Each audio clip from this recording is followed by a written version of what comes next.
First ever factory outlet, Mukunda Jewelries, KPHP, Somajigoda, Kottapet, Khammam. నమస్తే రమగారు. నమస్తే జయ. రమగారు, పెళ్లికి ముందు మాట్లాడుకునేటప్పుడు అబ్బాయి కానీ అమ్మాయి కానీ పని పాట వచ్చా అని అడగాల. అసలు ఈ పని పాటలో అసలు ఏముంటాయి రమగారు? బోల్డ్ అని ఉంటాయి. అవునా?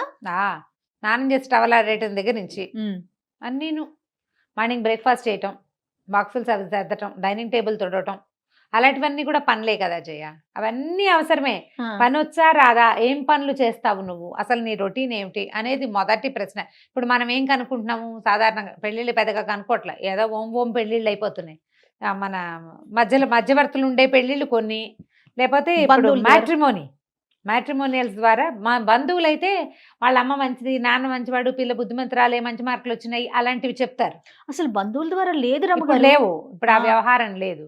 మ్యాట్రిమోనీ ద్వారా చేసేసుకుంటాము. అప్పుడు నీ ఐడియాలజీ నా ఐడియాలజీ, నీకెంత జీతం నాకెంత జీతం, నువ్వే కాలేజీ నేనే కాలేజీ, మీ అమ్మా నాన్న ఎక్కడ ఉంటారు, మా అమ్మా నాన్న ఇది, నీ ప్రీవియస్ శాలరీ ఏం చేసావు, కొత్తగా ఏం ప్రాజెక్టులు చేస్తున్నావు, ఆఫ్లైన్ అదే దాన్ని ఏదో అంటారు ఆన్ సైట్ వెళ్తావా, ఇవే ప్రశ్నలు. టేస్ట్లు, అక్కడి నుంచి నీకేమి ఇష్టం నాకేమి ఇష్టం, తిండి తిప్పలు కదా. అక్కడి నుంచి ఫోటోలు, నగలు, నాణ్యాలు, నువ్వేం కొనుక్కున్నావు, ఏం అసెట్స్, ఇవి మాట్లాడుకోగలుగుతారు. అంతేగాని నీకు పని వచ్చా అది అడగలేకపోతారు. నీకు పని వచ్చా, వంట వచ్చా అని అడగని, ఏంట్రా వీడు హోటల్ పెట్టిస్తాడా మనతోటి అని అమ్మాయిలు రియాక్ట్ అవుతారు. అబ్బాయిని పని వచ్చా అని అడగడం మన సంప్రదాయం అసలు కాదు. అసలు ఆ క్వశ్చనే లేదు, లేదు. అబ్బాయిలు ఏ పని రాకుండా, ఏ ఒక్క పని చేసుకోకుండా, పెళ్ళాం వచ్చిందిలే చూసుకుంటుందిలే అని కాళ్ళు బార జాపుకుని ఉండే అబ్బాయిలు బోల్డ్ మంది ఇప్పటికీ కోకలలు. పని చేసే మగపిల్లలు బంగారు కొండలు ఎంతమంది ఉన్నారో. అలాగే పని పాట లేకుండా ప్రతిదీ వైఫే అమర్చి పెట్టాలని, సమస్తము భార్య చూడాలనుకునే వాళ్ళు ఇప్పటికీ ముందు తల్లి చేసి ఉంటారండి. ఇంకా పెళ్లి అయిపోయిన తర్వాత భార్య చెయ్యాల్సిందే అనే ఆలోచనలో ఉంటారు కదా. అవును, ఉంటారు. తల్లికి నుంచే ఉంటదేమో అనిపిస్తుంది. తల్లులు కూడా నేర్పిస్తారు. పెద్దయ్యాక వచ్చి పెళ్ళాం వచ్చి చూసుకుంటుంది, పెళ్ళాం వచ్చి చూసుకోవాలి, మావాడికి వండి పెట్టావా, మావాడికి ఏం వండి పెట్టావు, ఇలాగే అడుగుతారు తల్లులు. ఆ మావాడికి ఏం వండి పెట్టావు అని అడిగారు మా అత్తగారంటే నాకు అరికాలు మంట నెత్తికెక్కు. నువ్వు ఆ ప్రశ్న అడిగావు, అమ్మాయిని బాగా చూసుకున్నావా అని కొడుకుని అడుగుతుంది తల్లి, అడగదు. ఏమన్నా హెల్ప్ చేస్తున్నావా, ఆ మాటలు రావు. అబ్బాయి హెల్ప్లు అవేం చెయ్యడు మావాడు, వాడికి అలవాట్లేదు.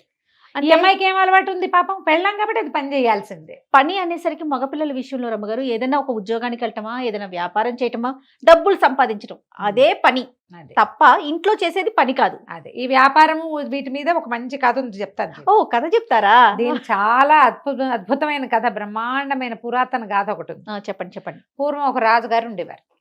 ఈ రాజుగారు కొంచెం ఎంగే, పెళ్లి కాలేదు ఆయనకి.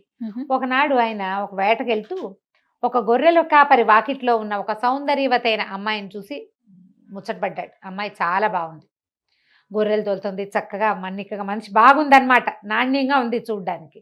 అయితే ఆయన ఏమనుకున్నాడు, ఏదో రాజకుమార్తెల్ని వాళ్ళని వీళ్ళని తెచ్చుకుంటే, వేరే దేశం నుంచి తెస్తే వాళ్ళకి మన భాష తెలీదు, అడ్జస్ట్ అవ్వడానికి చాలా కాలం పడుతుంది. అదే మన దేశంలో కష్టపడి పని చేసుకునే పిల్లని కనుక చేసుకుంటే చేలోకుగా ఉంటుంది, వాళ్ళ పద్ధతులు మనం ఇక్కడ పాటించక్కర్లా, బాగుంటుంది. ఇది ఒక ఆలోచన ఉంది ఆయనకి. పిల్లేమో అందంగా ఉంది. సరే బాగుందని మంత్రి గారిని పిలిచి చెప్పాడు, ఆ ఫలానా చోట గొర్రెలు కాపరి ఒక ఆయన ఉన్నాడు, ఆయనకు ఒక కూతురుంది, ఎంతో బాగుంది, చక్కటిది, ఆ పిల్లని పెళ్లి చేసుకుంటానని కబురు చేయమన్నాడు. సరే మంత్రి గారు కాదని ఎందుకంటాడు, కబురు చేశాడు, వెళ్ళాడు. అక్కడికి వెళ్ళి, అమ్మాయి రాజుగారిని పెళ్లి చేసుకుంటామంటే, మీ రాజుగారికి ఏం పనొచ్చు అని అడిగింది అమ్మాయి. రాజుగారమ్మా అన్నాడు. రాజే లేవయ్యా, రాజే ఏం పని చేస్తాడు, రాజు ఏం పని చేస్తాడు ఆలోచించే, వ్యాపారం చూస్తాడు కదా, రాజ్యాన్ని, ప్రజలందరినీ, రాజ్యాన్ని చూసుకుంటారు. అదే ఆయన చేసేది ఏమిటి, అధికారులు ఉన్నారు, నువ్వున్నావు, చూసుకుంటావు. రాజు ఏం చేస్తాడు, బాగా ఆలోచించాడు. పొద్దున్నుంచి రాజుగారు ఏం చేస్తారు, పొద్దున్నే నిద్రలేస్తారు, స్నానం ఎవరో చేయిస్తారు, తలకాయ ఎవరో దూతారు, బట్టలు ఎవరో కడతారు, ఈయన ఆస్థానానికి నడిచొస్తాడు, కూర్చుంటాడు, అందరూ ఏదో మాట్లాడతారు, వింటాడు. తర్వాత అధికారులు ఫలానాది అని చెప్తారు, తలకాయ ఊపుతాడు, లేదా తల అడ్డం ఊపుతాడు, వెళ్ళిపోతాడు. చక్కగా వంట ఎవరో చేసి భోజనం పెడతారు, తింటాడు. అంతేగా, మధ్యాహ్నం విశ్రాంతి తీసుకుంటాడు. సాయంత్రం కవులు, గాయకులు, వాళ్ళు వీళ్ళు వైతాళికులు వస్తారు, అవన్నీ వింటాడు. ప్రజలు ఎవరైనా చెప్తారు, కష్టాలు చెప్పుకోవడానికి వస్తారు, దర్బార్లో వింటాడు. సాయంకాలం మళ్ళీ స్నానం చేస్తాడు, పన్నిటితో ఆయన చేయడు, ఎవరో చేయిస్తారు. తర్వాత రాత్రికి ఎవరో భోజనం వడ్డిస్తారు, ఆయన తింటాడు. పడుకోవడానికి కూడా ఆయనకు పక్క ఎవరో వేస్తారు, విసురుతారు ఎవరో, ఈయన పడుకుంటాడు. పక్క కూడా ఆయన వేసుకోడా అని అడిగింది ఆవిడ. వేసుకోడమ్మా, రాజమ్మా అన్నాడు. ఆయన ఏదైనా పని నేర్చుకుంటే చేసుకుంటా, పని పాట లేని వాడిని నేను చేసుకోను అంది అమ్మాయి. అనగానే నిర్కాంతపోయాడు మంత్రి.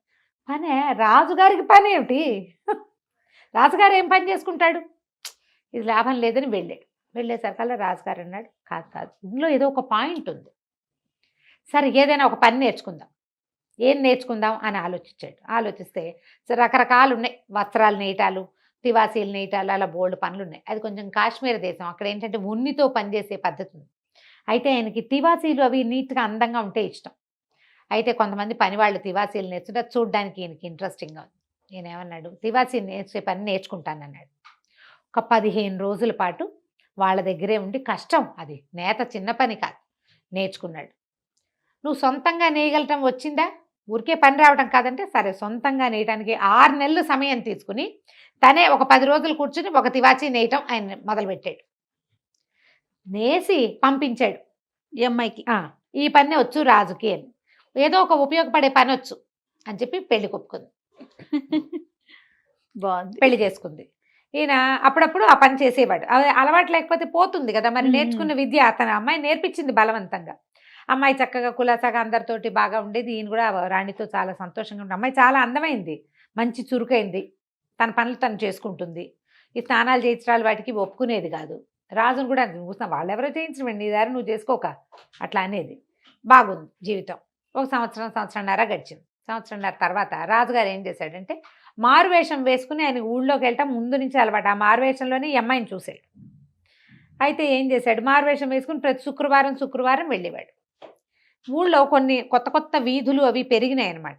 ఈయన కొత్త వీధుల వైపు వెళ్ళాలి, అక్కడ చూడాలి ప్రజలు ఎట్లా ఉన్నారు ఏమిటి, ఏమైనా మోసాలు జరుగుతున్నాయా, పరదేశులు ఎవరైనా వస్తున్నారా తెలుసుకోవాలిగా. రాజు అనేది అదొక క్రియ అనమాట, రాజులు చేయవలసిన క్రియ. ఈయన ఏం చేశాడు, ఒక కొత్త వీధి వైపుకి వెళ్ళాడు. అక్కడ ఒక సత్రం బయట చాలామంది జనాలు వాళ్ళు కనిపిస్తున్నారు, బాటసార్లు వాళ్ళు సత్రంలోకి వెళ్తున్నారు. ఇతను ఏం చేశాడంటే ఆ సత్రం దగ్గర నిలబడి ఉన్నాడు. ఆ సత్రం యజమాని కొద్ది కాలం క్రితమే వచ్చాడు. అతను ఎప్పుడు దర్బారుకి రాలా, రాజును గుర్తుపట్టాడు.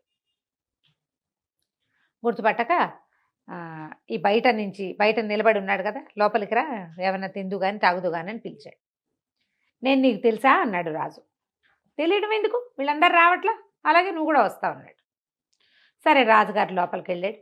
ఏ ఊరు ఏమిటంటే ఏం పెద్దగా సమాధానం చెప్పలే. ఎవరైనా ఊళ్ళో తెలిసిన వాళ్ళు ఉన్నారా అని అడిగాడు సత్రం యజమాని.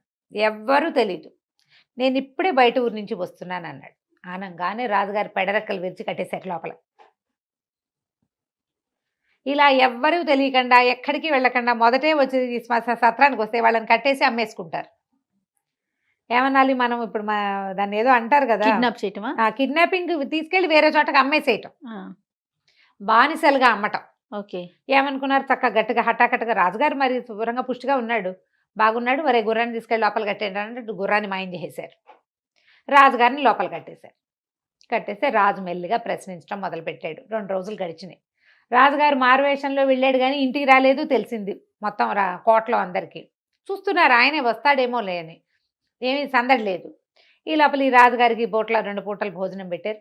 3వ రోజున ఆయన అడిగాడు, ఏం చేస్తావు నన్ను, ఏమిటి ఇక్కడ ఏం మెథడ్ ఏముంది అని అడిగితే, ఇలా అబండన్గా అంటే ఎవరో తెలియకుండా వేరే ఊళ్ళ నుంచి వచ్చి ఏ గుర్తింపు పత్రాలు లేని వాళ్ళని బానిసలుగా అమ్మేస్తాను అన్నాడు. అమ్మేస్తాను అనేసరికి ఎంత వస్తుంది అంటే, నువ్వు శుభ్రంగా ఉన్నావు, 100 వరహాలు వస్తుంది నీకు అనేసరికల్లా ఇతను అన్నాడు, నాకు ఒక్క 10 రోజుల సమయం ఇవ్వు, నేను అందంగా తివాసీలు నేయటం వచ్చు, నన్ను అమ్మేస్తే నీకు 100 వస్తుంది, నేను చేసిన తివాసీ కనుక అమ్మితే నీకు 500 వస్తాయి, జరిపోగులు వేసి చేయటం కూడా తెలుసు, నువ్వు ఒక 100 రూపాయలు ఖర్చు పెట్టి వస్తువు తెప్పించు, 500 వచ్చే మార్గం చూపిస్తాను నీకు అన్నాడు. ఈ యజమానికి ఆశ పుట్టింది, సత్రం యజమానికి. ఎప్పుడు చేయలే ఇది, ఈ మనుషుల్ని తేవటం, వాళ్ళు లబో దిబోమని అరిచి కేకలు పెట్టడం, వీళ్ళు ఎట్లాగో మూతులు కట్టేసి కాళ్ళు కట్టేసి చేతులు కట్టేసి మోసుకెళ్ళటం. ఈ మనుషుల్ని ఎక్కడికైనా ఎక్స్పోర్ట్ చేయడం కూడా కష్టం కదా, హ్యూమన్ ట్రాఫికింగ్ అది కష్టం, చాలా టఫ్, చాలా జాగ్రత్తగా చేయాలి. మధ్యలో ఎక్కడైనా వీడి నోరు కట్టు కనుక విడిపోయిందంటే సైనికులకు తెలిసిపోతుంది. రిస్క్ లేకుండా 500 వచ్చే మార్గం ఏమిటో చెప్తున్నాడు కదా, మనిషి చూస్తే పద్ధతిగా ఉన్నాడు, వేళకు పెట్టింది తినేస్తాడు, మాట్లాడకుండా కూర్చుంటున్నాడు. ఆయన ఏమంటల్లా చూస్తున్నాడు పరిస్థితి ఆకలింపు చేసుకోవడానికి. ఇప్పుడు బీదా బిక్కి జనం అనుకో భయపడి అరుస్తారు. అవును, ఈయనకేం భయం రాజుకి. సరే సామాన్లన్నీ తెప్పిస్తాను అయితే అని చెప్పేసి ఎక్కడో బజార్ నుంచి ఈ వస్తువు, ఈ తివాసీలు నేయడానికి సరిపడా సామాగ్రి అంతా తెప్పించాడు.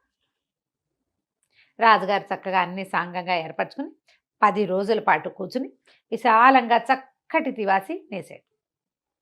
అందులో పైన ఒక కార్నర్లో ఓ పేరు, కింద కార్నర్లో ఇంకో పేరు రాసి పెట్టాడు. రాసేసి తివాసి నేసేసాడు. నేసి సరే ఇది ఏ షాపుల్లో అమ్మితే డబ్బులు వస్తాయి అంటే, నువ్వు రాజభవనానికి తీసుకెళ్ళు, దీనికి 500 కంటే ఎక్కువే వస్తుందని చెప్పాడు.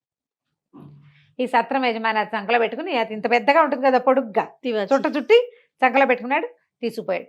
కోట బయట చూపించాడు. తివాసీలు అమ్మేవాడు ఎవడో వచ్చాడంటే లోపలికి పిలిచారు. తివాసీ తెరవగానే చిత్రంగా అన్నిటి మీద బొమ్మలు, లతలు అవి ఉంటాయి. దీంట్లో మాత్రం పైన పేరు, కిందో పేరు ఉన్నాయి. సరే ఆ దాసీలు ఉంటారు కదా, వాళ్ళు అమ్మగారికి చూపిద్దాం, ఆవిడకి తివాసి, ఎందుకంటే వాళ్ళది గొర్రెల పెంపకం, ఆవిడకి బాగా తెలుస్తుంది ఊరిని. తీసుకెళ్లారు. ఆవిడ ఏడుపు మొహంలో ఒక మూల కూర్చుని ఉంది ఏడుస్తూ, భర్త కనపట్టలేదని. 15 రోజులు అయిపోయింది కదా. సరే ఆ తివాసి తీయంగానే ఓపెన్ చేసేసరికల్లా పై పేరు తంది, కింద పేరు భర్తది కనపడింది ఆవిడకి. అమ్మో వీడెవడో, ఇది ఎక్కడి నుంచి వచ్చింది, ఎవరు వాడిని పిలవండి అంటే వాడు ఫలానా సత్రం. సైనికులు నిశ్శబ్దంగా సైనికులు పిలిచి, ఈ సత్రం యజమాని ఎక్కడికి వెళ్తున్నాడో వాడు వెనకాల వెళ్ళండి అని చెప్పి పంపించేసరికల్లా ఆ సత్రంలో రాజుగారు దొరికాడు. రాజుగారిని పచ్చుకున్నారు. సత్రం యజమాని అరెస్ట్ చేశారు. ఇంతకుముందు వాడు ఇలాంటివన్నీ చేశాడు, ఇవన్నీ బయటపడ్డాయి. రాజు తిరిగి వచ్చేటప్పుడు మంత్రితో చెప్పాడు, నేను గనక ఇది నేర్చుకోపోయి ఉంటే 100 నాణేలకు అమ్ముడు పోయి ఎక్కడో ఏ ఏడాదిలోనూ నేను చాకరీ చేసేవాడిని. ఈ నేర్చుకోవటం కదా ఇవాళ నన్ను బతికిచ్చింది. సూపర్. లేకపోతే అందరితో పాటు నేను కూడా పోయేవాడిని. ఆల్రెడీ ఇతనితో 5-6 ఉన్నారు, వాళ్ళందరినీ పంపేశాడు. వీడు ఒక్కడే పనిమంతుడు కాబట్టి వీడిని ఉంచాడు. కాబట్టి నేర్చుకున్న పని ఎప్పుడూ వృధా కాదు. అది తివాసీలు నేయటం లాంటి పెద్ద ప్రక్రియ కావక్కర్లేదు. సింపుల్, చిన్న విషయాలైనా కూడా. స్టవ్ మీద ఉన్న బంగాళదుంప వేపుడిని కలపడం కూడా అది కూడా ఉపయోగపడుతుంది. పనులు నేర్పించాలి పిల్లలకి. ఆడ మగ తేడా లేదు.